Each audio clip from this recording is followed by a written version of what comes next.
Hello, I'm Brenda with Blessings and Bread. Welcome to my kitchen. Today I'm excited because I'm going to be making some homemade tomato sauce with tomatoes I grew in my backyard garden. I've had such a blessed season with my tomatoes this year. Normally I only grow grape tomatoes. I've not had a lot of success growing large tomatoes in my backyard garden, but this year my tomatoes have been amazing. And about every 2 or 3 days, I end up with about 10 tomatoes. And so to keep them from just wasting, since I can't eat that many tomatoes, I chose to make some homemade spaghetti sauce last week, and it turned out amazing. And so I decided to make some more this week. I have about 10 more tomatoes, and that's what I used last week. So I'm ready to make some delicious homemade spaghetti sauce. One of the reasons I really like making my own spaghetti sauce is because I know what's in it. So let's get started. The first thing I'm going to have to do is to peel those tomatoes, and I'm going to take you over to my stove and my sink and show you a quick and easy way to peel tomatoes. The first thing I'm going to do is put my tomatoes in some simmering water. I brought this to boil, and now it's kind of simmering. And but just leave them in there for about 1 minute, and these have already been in there for about a minute. So now I'm going to remove them, and I'm going to take them over to the sink and put them immediately into ice water.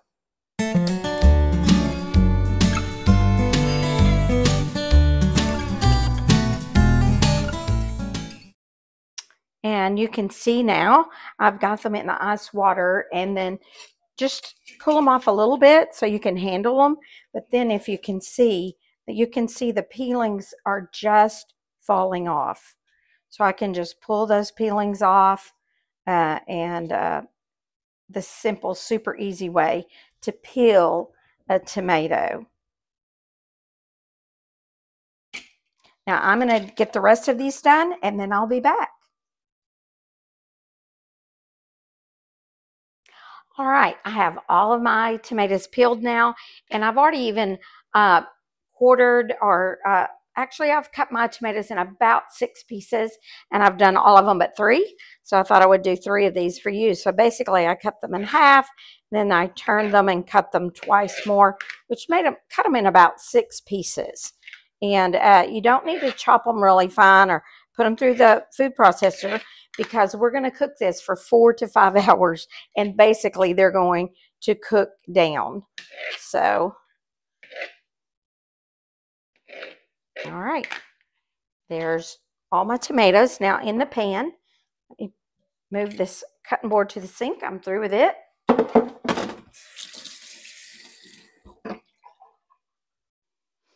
All right, so now we just have to mix the other ingredients in with the tomatoes. So I'm going to begin, and I've already kind of prepared them to speed things up. So I did use my food processor, and I chopped 2 small onions, and this is about a 1 cup little bowl here. So it's just a little bit more than a cup. This also has 3 cloves of garlic in it. So that goes in. And then this is something my son taught me to do. I think he might have learned it from Gordon Ramsay. But this is 1 large carrot, and it's also just chopped, not shredded, but chopped in my food processor. And you may want to shred yours, especially if you don't have a food processor. Definitely you could just grate this with just a hand grater, but I kind of chopped mine. I feel like it's just going to cook down also, but for sure, if you didn't tell them, nobody would know you had carrots in your sauce, and it's basically just going to add nutrients, and wonderful nutrients. All right, now we're going to add spices. So of course we're going to start, and I'm going to refer to my recipe while I do this, so I'm sure I do this right. All right, we're going to do a tablespoon of salt. That's what I'm going to start with. Now, we can always add more salt and more spices after it's cooking, and then we can taste it. So it's better to not overdo it at this point.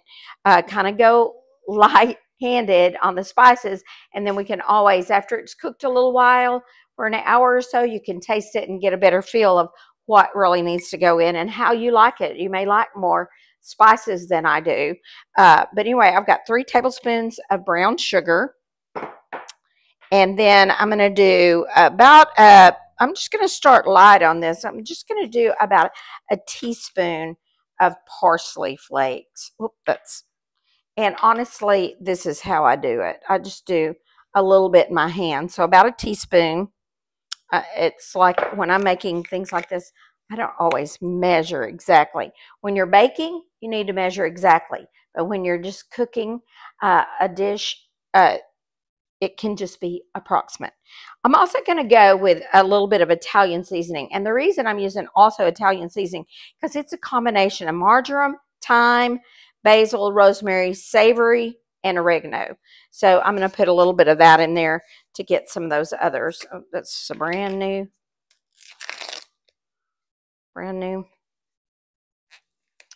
bottle of Italian seasoning. I use a lot of Italian seasoning. Even when I used a bottled spaghetti sauce from the store, I usually added a little of this to it. And like I said, I'm going to do some other spices too. So I'm going to do, a little less than a tablespoon to start. And again, I can add more later if I think it needs more seasoning. And this is my own basil that I grew and then dried in my oven. I grew this out of my little backyard garden. And I'm going to do just about a teaspoon of basil. Because there's, all right, and then the last spice I'm going to do, well, nope, 2 more. I'm going to do bay leaf. Put a good sized bay leaf, maybe, in there. It's about 1 1/2. And then a little bit of just dried oregano. And I'm not real fond of oregano, so I'm just going to do a little oregano, probably less than half a teaspoon, probably. And like I said, I can add more later. So I'd rather not overdo it and then add it later. All right, next, these ingredients might surprise you, but I followed this recipe that I found, and a lot of the recipes I saw online did call for this. So I'm just going to do a couple of tablespoons of soy sauce. And I think this helps to make the taste richer.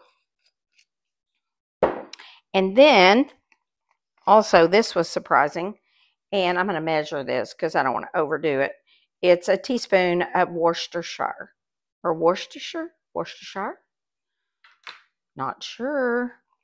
Worcestershire. Do you say Worcestershire or Worcestershire? All right, and I realize now I forgot 2 things. So I'm going to stop my video and go get them out of my pantry.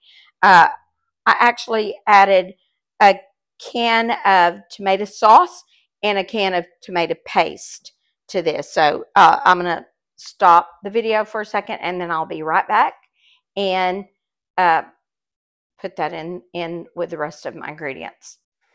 Okay, I'm back, and like I said, I just bought a can of tomato sauce and a can of tomato paste, and I'm going to put one of each of those into my sauce, and this will help to make it thicker. Plus, it's going to give it some good taste, especially the tomato paste. Tomato paste will really give it some good flavor. All right, so there's the tomato sauce. And then tomato paste.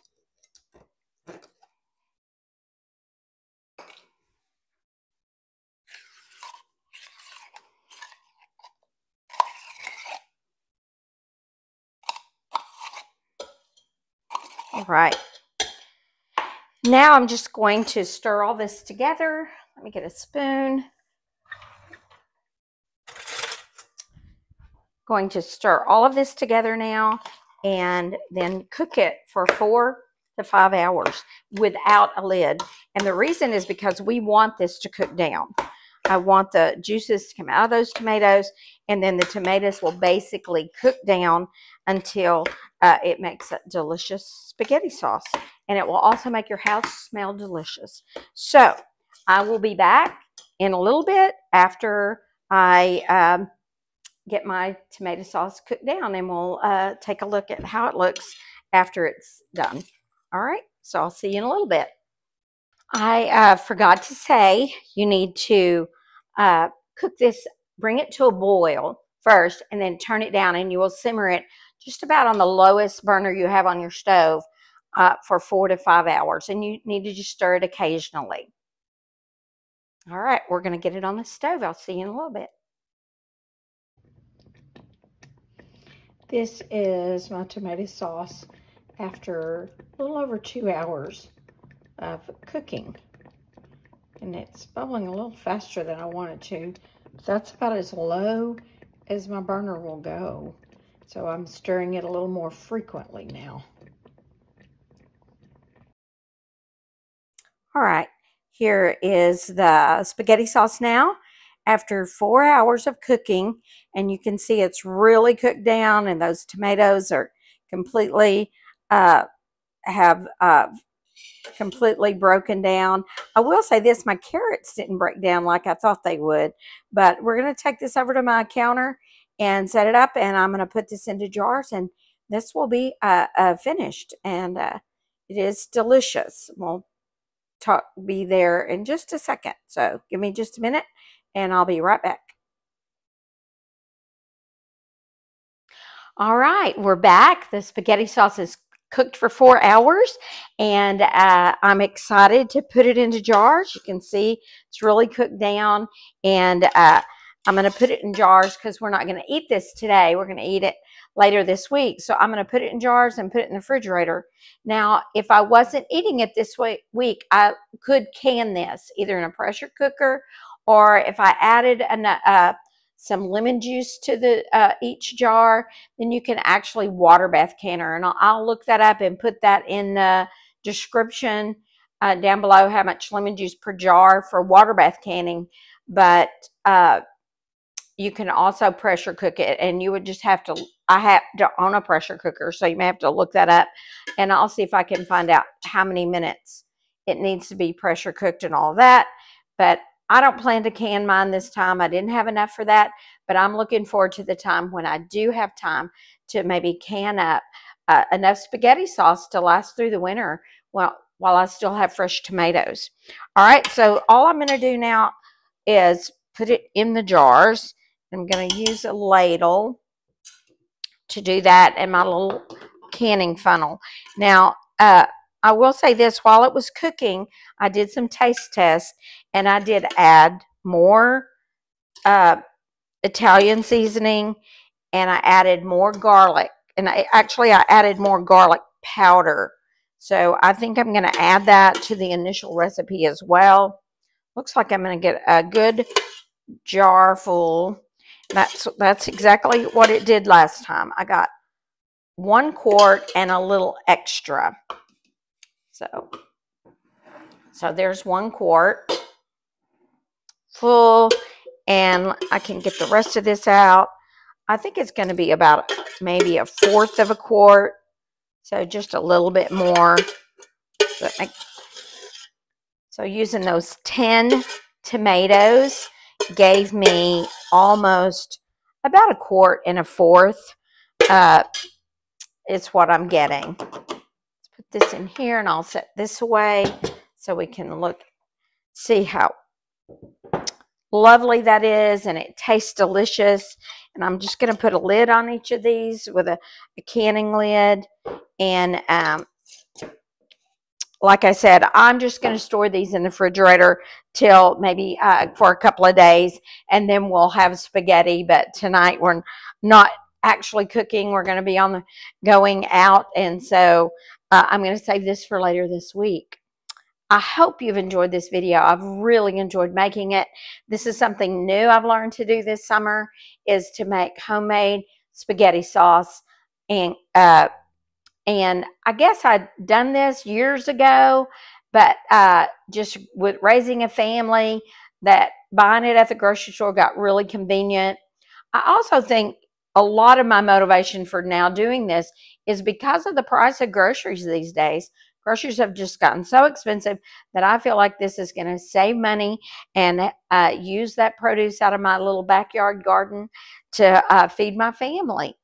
Um, Also, let me share this with you. I got these out of the garden today.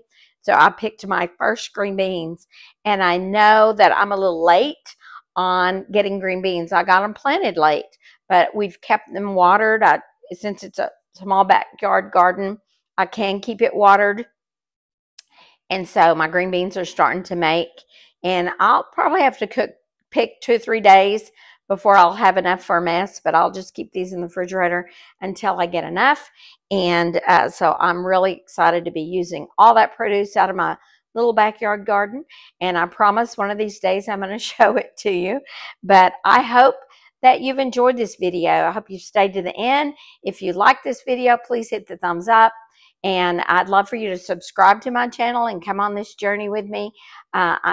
I feel like I'm getting a little bit better. I hope this video turns out better.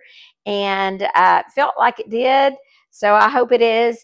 And I hope you enjoyed it. I hope that you will have a blessed day and that you'll be back next time I'm in my kitchen.